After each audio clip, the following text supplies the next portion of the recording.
తెలంగాణ రాష్ట్రంలో ఎన్నికల ప్రచారం ఊపందుకుంది. ఎటు చూసినా కూడా కోలాహలంగా అనిపిస్తుంది. స్థానిక సమరం మాత్రం మోగినటువంటి నేపథ్యంలో పలు పార్టీల అభ్యర్థులతో పాటు స్వతంత్ర అభ్యర్థులు సైతం కూడా నువ్వా నేనా అంటూ తమ ప్రచారాలలో దూసుకుపోతున్నారు. ఓటర్ల దగ్గరికి వెళ్తున్నారు. ఓట్లను అభ్యర్థించే ప్రయత్నం కూడా చేస్తున్నారు. తెలంగాణ రాష్ట్రంలోని 31 జిల్లాలో జరగబోయేటటువంటి స్థానిక సమరానికి సమయం ఆసన్నమవుతున్న వేళ తమ ప్రచారాలను ముమ్మరం చేయడంతో పాటు ఆయా పార్టీల అభ్యర్థులతో పాటు ఏకంగా స్వతంత్ర అభ్యర్థులు సైతం ఈసారి బరిలో నిలిచి మరి తమ ప్రచారాన్ని వేగవంతం చేసేటువంటి పరిస్థితి మనం చూస్తున్నాం. తమ ప్రచారాలలో భాగంగా ఇంటింటికి ప్రచారం నిర్వహిస్తూ మరి ఓటర్లను కలుస్తూ వారి ఓట్లను అభ్యర్థించే ప్రయత్నం కూడా చేస్తున్నటువంటి పరిస్థితి. తెలంగాణ రాష్ట్రంలోని ప్రస్తుతం అధికారంలో కాంగ్రెస్ పార్టీ ఉంది కాబట్టి అధికార కాంగ్రెస్ పార్టీ తరపున బరిలోకి దిగినటువంటి అభ్యర్థులు సైతం ఎటకెలకు తమ ప్రచారాలలో దూసుకుపోతున్నారు.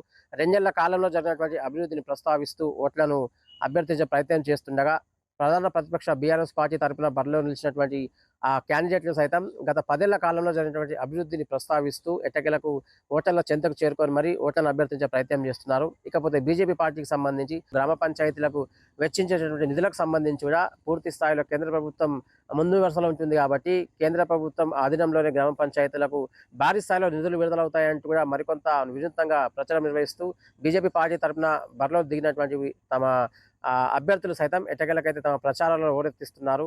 ఇకపోతే స్వతంత్ర అభ్యర్థులు సైతం మేమేం తక్కువ కాదు, ప్రధాన పార్టీల అభ్యర్థులకు ధీటుగా కూడా వారంతా కూడా ప్రచారంలో ముమ్మరంగా ప్రయత్నిస్తూనే ఉన్నారు. ఓటర్ల దగ్గరికి చెంతకు చేరుకోవడంతో పాటు ఓటర్ల దగ్గరికి వెళ్ళి మరి 3 ప్రధాన పార్టీల వైఫల్యాలను ఎండగడుతూనే ఒకవేళ తమకు ఓటేసి గెలిపిస్తే కనుక గ్రామాభివృద్ధికి ఎనలేని కృషి చేస్తాం, పాటుపడతామంటూ కూడా స్వతంత్ర అభ్యర్థులు సైతం ప్రధాన పార్టీల అభ్యర్థులకు ధీటుగా కూడా వారిని నిర్వహించే ప్రయత్నంలో భాగంగా ఎట్టకేలకు విజయం వైపుగా దూసుకుపోతూ తమ ప్రచారాలలో హోరెత్తిస్తున్నటువంటి పరిస్థితులు మనం చూస్తున్నాం.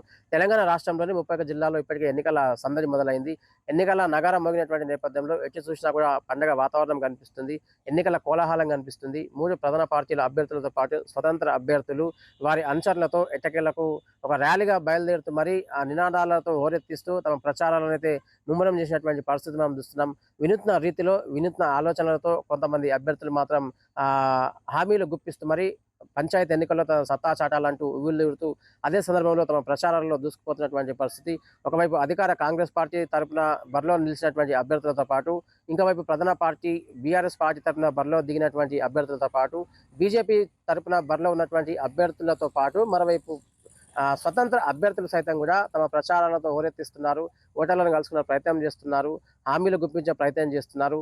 హామీలు ఖచ్చితంగా అమలు పరచకపోతే కూడా గ్రామస్తులంతా తమను శిక్షించవచ్చు, నిలదీయవచ్చు, నది రోడ్డుపై కడిగి పారేయచ్చు అని కూడా మరికొంతమంది వినూత్న రీతిలో వినూత్న ఆలోచనలతో ముందు సాగే ప్రయత్నం చేస్తున్నారు. ఓటర్ల చెంతకు చేరుకోవడంతో పాటు వారి ఓట్లను అభ్యర్థించే ప్రయత్నం కూడా చేస్తున్నారు. తెలంగాణ రాష్ట్రంలో ఎన్నికల నగారం మోగడంతో ఎట్టకేలకైతే 31 జిల్లాలకు సంబంధించి ఏకంగా 12,728 గ్రామ పంచాయతీలకు 3 దశలుగా ఈసారి ఎన్నికలు నిర్వహించబోతుంది ఎలక్షన్ కమిషన్.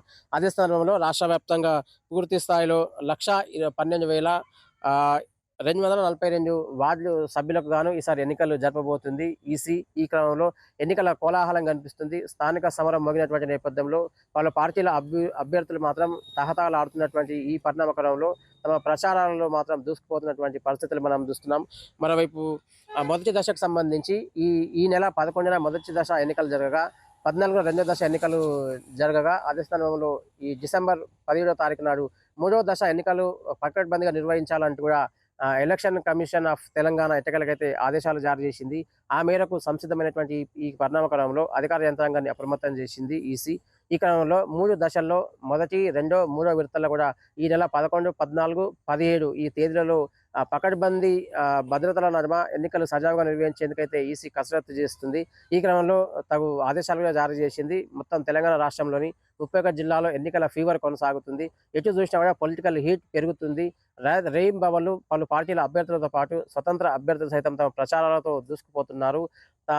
గత ప్రభుత్వ హయాంలో జరిగినటువంటి అభివృద్ధిని కాంక్షిస్తూ బీఆర్ఎస్ పార్టీ మద్దతుదారులు అయితే ఎట్టకేలకు ఓట్లను అభ్యర్థించగా అధికార కాంగ్రెస్ పార్టీ తరపున బరిలో నిలిచి నిలిచినటువంటి మరికొంతమంది అభ్యర్థులు కూడా 2 నెలల కాలంలో జరిగినటువంటి అభివృద్ధిని కాంక్షిస్తూ ప్రస్తావిస్తూ కూడా ఓట్లను అభ్యర్థించే ప్రయత్నం చేస్తున్నారు. మరి బీజేపీ పార్టీకి సంబంధించి కూడా కేంద్ర ప్రభుత్వం అవలంబిస్తున్న విధానాలు కావచ్చు, అభివృద్ధి పరిచేటటువంటి మరికొన్ని అంశాలను ప్రస్తావిస్తూ బీజేపీ తరపున ఉన్నటువంటి మరికొంతమంది సర్పంచ్ అభ్యర్థులైతే ఎట్టకేలకైతే తమ ప్రచారంలో ఓరెత్తించగా మరోవైపు స్వతంత్ర అభ్యర్థులు సైతం కూడా ఎట్టకేలకైతే తమ ప్రచారంలో ఓరెత్తిస్తున్నారు. 3 ప్రధాన పార్టీలకు ధీటుగా స్వతంత్ర అభ్యర్థులు మాత్రం ఎట్టకేలకైతే కొన్ని ప్రాంతాల్లో ఇప్పటికే తమ ప్రచారాలను ముమ్మరం చేయడంతో పాటు ఓట్లను అభ్యర్థించే ప్రయత్నం చేస్తున్నారు. మొత్తంగా తెలంగాణ రాష్ట్రంలో ఈ నెల 3 దశల్లో జరగబోయేటటువంటి ఎన్నికలకు ప్రధాన పార్టీల అభ్యర్థులు సంసిద్ధం కాగా ఏకంగా స్వతంత్ర అభ్యర్థులు కూడా సంసిద్ధమవుతూనే ప్రచారాలతో హోరెత్తిస్తున్నారు. హామీలు గుప్పించేటటువంటి పరిణామ క్రమంలోనూ వినూత్న ఆలోచనలతో వినూత్న రీతిలో కూడా వారంతా ప్రచారం నిర్వహిస్తున్నారు. ప్రజల ముంగిలలోకి వెళ్ళి ఓటర్లను కలుసుకోవడంతో పాటు వారి ఓట్లను అభ్యర్థించే ప్రయత్నం చేస్తున్నారు. అధికార కాంగ్రెస్ పార్టీ మాత్రం 2 నెలలు జరిగినటువంటి అభివృద్ధిని కాంక్షిస్తూ ఎట్టకేలకు ప్రస్తావిస్తూ మరి ఓట్లను అభ్యర్థిస్తుండగా ప్రధాన ప్రతిపక్ష బీఆర్ఎస్ పార్టీ కూడా గత 10 ఏళ్ల కాలంలో జరిగినటువంటి అభివృద్ధిని ప్రస్తావిస్తూ ఓట్లను అభ్యర్థిస్తుంది. మరి బీజేపీ పార్టీకి సంబంధించి కేంద్రంతో పాటు గ్రామీణ ప్రాంతాల్లో ఉన్నటువంటి అభివృద్ధి విషయంలో కేంద్ర ప్రభుత్వం జోక్యం చేసుకోవడంతో పాటు అభివృద్ధి కేంద్ర ప్రభుత్వంతోనే సాధ్యం, బీజేపీ ప్రభుత్వంతోనే సాధ్యం అంటూ కూడా ఆ పార్టీకి చెందినటువంటి అభ్యర్థులు కూడా తమ ప్రచారాలతో హోరెత్తిస్తున్నారు. ఇకపోతే ఈ 3 ప్రధాన పార్టీలకు ధీటుగా ఎట్టకేలకైతే కొన్ని ప్రాంతాల్లో స్వతంత్ర అభ్యర్థులు సైతం కూడా 3 ప్రధాన పార్టీల వైఫల్యాలను వారందరూ నిర్వహించే ప్రయత్నంలో భాగంగా వారి వైఫల్యాలను ఎండగడుతూ అదే సందర్భంలో తమకు కనుక ఈసారి ఒక అవకాశం కల్పిస్తే పూర్తి స్థాయిలో గ్రామాభివృద్ధికి తోడ్పడతాం, తగిన కృషిని అందిస్తాం అంటూ కూడా వారు వినూత్న ఆలోచనలతో ముందుకు సాగే ప్రయత్నం చేస్తున్నారు. మొత్తంగా తెలంగాణ రాష్ట్రంలోని 31 జిల్లాల్లో పొలిటికల్ హీట్ పెరుగుతుంది. రేయింబవళ్లు అభ్యర్థులు మాత్రం ప్రచారాలతో దూసుకుపోతున్నారు. హామీలు గుప్పించి మరి ఎలాగైనా సరే విజయం సాధించాలనేటటువంటి ఒక తపనతోంచి ప్రచారం అయితే ముమ్మరం చేస్తున్నటువంటి పరిస్థితి మనం చూస్తున్నాం. మొత్తంగా తెలంగాణ రాష్ట్రంలో మాత్రం ఎన్నికల వేడి సెగలు కక్కుతుంది. రోజు రోజుకు ప్రచారాలతో దూసుకుపోతున్నటువంటి అభ్యర్థులు తమ విజయం వైపు అడుగులు వేస్తూనే తమ ప్రచారాన్ని మాత్రం ఉధృతం చేసినటువంటి పరిస్థితులు మనం చూస్తున్నాం. Over to studio.